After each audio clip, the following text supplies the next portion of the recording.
Let's mic घूमो दुनिया। नमस्कार, लेट्स माइक में आपका स्वागत है। घूमो दुनिया के साथ मैं राखी जैन।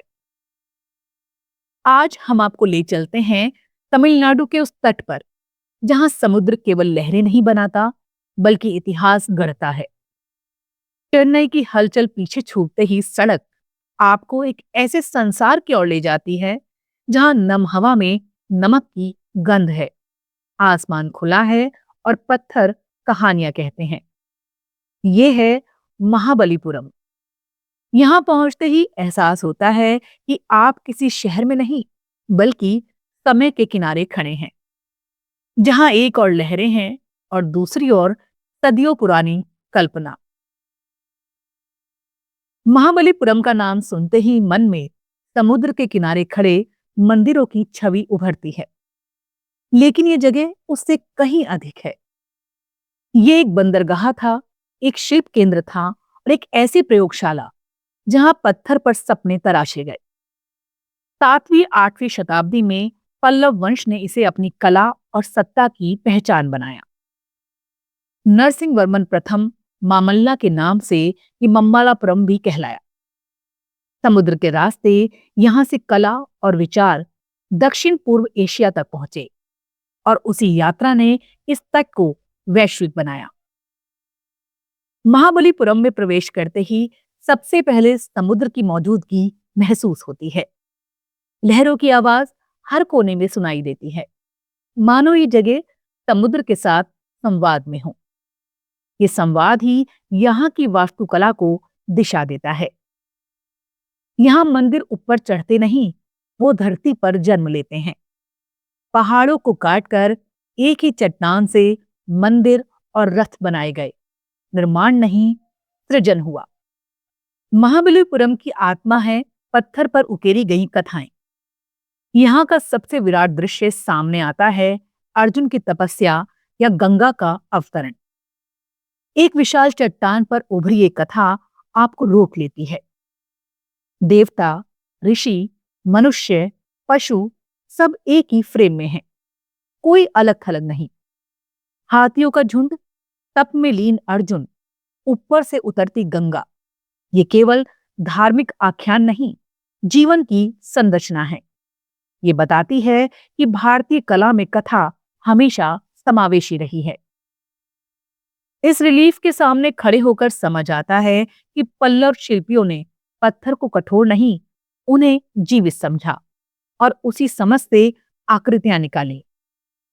चेहरे के भाव, शरीर की गति और दृश्य का संतुलन सब इतने सूक्ष्म है कि समय का अंतर मिटने लगता है। यहाँ पत्थर देखने की चीज नहीं, वो आपको देखता है। कुछ ही दूरी पर पंचरथ खड़े हैं, 5 अलग अलग आकृतियां, 5 अलग अलग विचार। ये कभी पूजा के लिए नहीं बने, ये प्रयोग थे।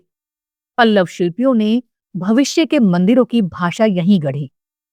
एक ही चट्टान से तराशे गए ये रथ बताते हैं कि कैसे दक्षिण भारतीय मंदिर स्थापत्य ने अपने मूल सिद्धांत तय किए।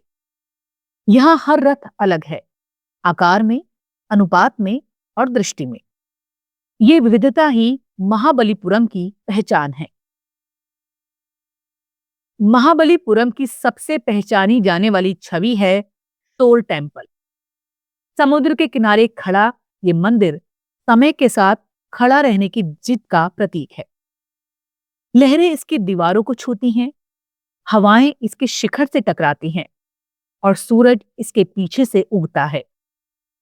कहा जाता है कभी यहाँ 7 मंदिर थे। समुद्र ने अधिकांश को अपने भीतर समेट लिया। आज जो बचा है वही बताने के लिए काफी है कि ये तट कितना भव्य रहा होगा। सुबह सुबह जब सूरज समुद्र से ऊपर उठता है, शोर टेम्पल के पत्थर सुनहरे हो जाते हैं। ये क्षण शोर नहीं करता, बस ठहरता है और आप भी ठहर सकते हैं। ये मंदिर पूजा का आग्रह नहीं करता, ये साक्षी बनाता है कि कैसे प्रकृति और कला साथ रह सकती है। महाबलीपुरम की गुफाएं इस अनुभव को और गहरा करती हैं। वराह गुफा, महिषासुरमर्दिनी गुफा और कृष्ण मंडप, हर गुफा एक अलग कथा कहती है। यहाँ मूर्तियां बाहर नहीं निकली, वो चट्टान से जन्म लेती दिखती हैं। प्रकाश और छाया मिलकर कथाओं को जीवंत करते हैं। ये वो जगह है जहां कला दीवारों पर नहीं टंगी, वो दीवारों से निकलती है। ये शहर सिर्फ खंडरों का समूह नहीं, ये जीवित है। मछुआरों की बस्तियां, छोटी गलियां और स्थानीय बाजार सब मिलकर महाबलीपुरम को वर्तमान में बांधते हैं। यहां आज भी पत्थर की मूर्तियां बनती हैं। कारीगरों के हाथों में वही परंपरा बहती है जो पल्लव काल में शुरू हुई थी। ये निरंतरता बताती है कि विरासत केवल संरक्षित नहीं की जाती, वो जी जाती है। महाबलीपुरम का बाजार छोटा है लेकिन आत्मीय। यहां पत्थर की मूर्तियां, शंख और शिल्पकला मिलती है। हर वस्तु में समुद्र की छाया है। ये बाजार शोर नहीं करता, ये धीरे धीरे आपकी स्मृतियों में जगह बनाता है, ठीक इस शहर की तरह। स्वाद की बात करें तो महाबलीपुरम का भोजन समुद्र और दक्षिण भारतीय सादगी का मेल है। डोसा, इडली, सांभर और ताजा समुद्री भोजन। यहाँ स्वाद तेज नहीं, स्पष्ट है। नारियल, करी पत्ते और हल्के मसाले यात्रा को भारी नहीं बनाते, बल्कि आगे बढ़ने का मन देते हैं। समुद्र के किनारे बैठकर साधारण भोजन, यही इस तट का असली अनुभव है। महाबलीपुरम पहुंचना आसान है। चेन्नई से लगभग 60 किलोमीटर की दूरी और रास्ता समुद्र के साथ चलता है। ये ड्राइव खुद एक दृश्य है। शहर की भीड़ पीछे छूटते ही हवा बदलती है और आप तैयार होने लगते हैं इतिहास से मिलने के लिए। ठहरने के लिए यहाँ हेरिटेज होटल, छोटे गेस्ट हाउस और समुद्र किनारे रिजॉर्ट्स हैं। सुबह उठते ही लहरों की आवाज सुनना इस यात्रा को पूरा करता है। संरक्षण की दृष्टि से महाबलीपुरम हमें एक चुनौती देता है। समुद्र पास है, नमी अधिक है और समय लगातार असर डालता है। यूनेस्को की मान्यता और संरक्षण प्रयासों के बावजूद ये जगह हमें जिम्मेदार पर्यटन की याद दिलाती है कि देखने के साथ साथ समझना भी जरूरी है। शाम ढलते ही महाबलीपुरम का स्वर बदल जाता है।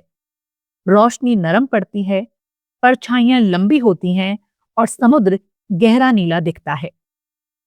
पत्थर और भी शांत हो जाते हैं और उसी शांति में उनकी आवाज साफ सुनाई देती है। ये वो पल है जब आप समझते हैं कि महाबलीपुरम देखने की नहीं, महसूस करने की जगह है। महाबलीपुरम एक स्थल नहीं, एक संवाद है। समुद्र और पत्थर के बीच, अतीत और वर्तमान के बीच। ये हमें बताता है कि सभ्यताएं केवल राजाओं से नहीं बनती, वो कारीगरों, यात्रियों और विचारों से बनती हैं। और जब कला प्रकृति से जुड़ती है तो समय भी उसे मिटा नहीं पाता। आज की यात्रा में इतना ही। अगली बार फिर मिलेंगे एक नई यात्रा में। तब तक के लिए देखते रहिए, सुनते रहिए लेट्स माइक। नमस्कार। It's time for news. It's time for more than radio. Presenting the first radio news app, Let's Mic. Let's Mic, a news-based app on your phone where you get to watch and listen news, talk shows, interviews, radio show podcasts. On Let's Mic, you get all relevant information of TV, print, radio, podcast, and digital. Let's Mic talks about every segment of life.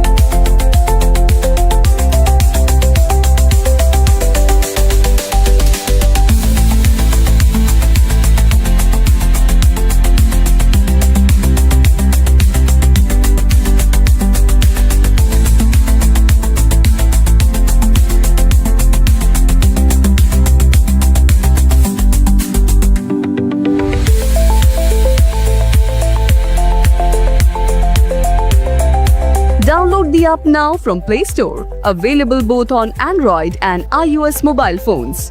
Follow us on YouTube, Instagram,